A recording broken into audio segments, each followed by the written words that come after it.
વડોદરા મહાનગરપાલિકાના election ward number 8 માં આવેલું ગોરવા ગામ ને ગોરવા ગામની અંદર આવેલી આશીર્વાદ નગર સોસાયટી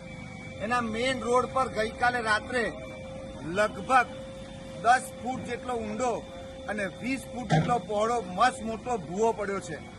આ ભૂવો એ ભ્રષ્ટાચારનો ભૂવો છે, કારણ કે જ્યારે શરૂઆત થઈ આની અંદર પાણી નીકળવાની ત્યારથી જ સ્થાનિક લોકોએ ચૂંટાયેલા પ્રતિનિધિઓને વારંવાર જાણ કરી છે, વહીવટી તંત્રને વારંવાર જાણ કરી છે, પણ ક્યાંક ને ક્યાંક આ તંત્ર એ ઘોડા છૂટ્યા પછી જ તબેલાને તાળા મારવા, કોઈ ઘટના બની જાય પછી જ એની અંદર ઇમ્પ્લિમેન્ટ કરવાનું કામ કરે છે। ત્યારે આજે તમે જુઓ કે આ મેઇન રોડ છે, આ રોડ પર અનેક વાહનો જતા હોય છે, નાના નાના બાળકોને લઈ જઈને વાહન સ્કૂલે લઈ જઈને રોડ એ લાઈવ રોડ છે, ત્યારે આ રોડ પર સદનસીબે 12 વાગે ભૂવો પડ્યો, પણ જો દિવસે ભૂવો પડ્યો હોત તો મને લાગે છે કે બહુ મોટી જાનહાનિ થાત, પરંતુ હજુ પણ તંત્રએ જાગવાની જરૂર છે। હજુ પણ તમે જુઓ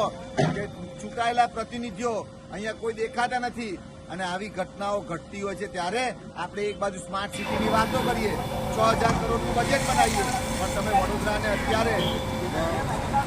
ખાડોદરા બનાવી દીધું છે, ભુવા નગરી બનાવી દીધી છે, એનું અમને દુઃખ છે।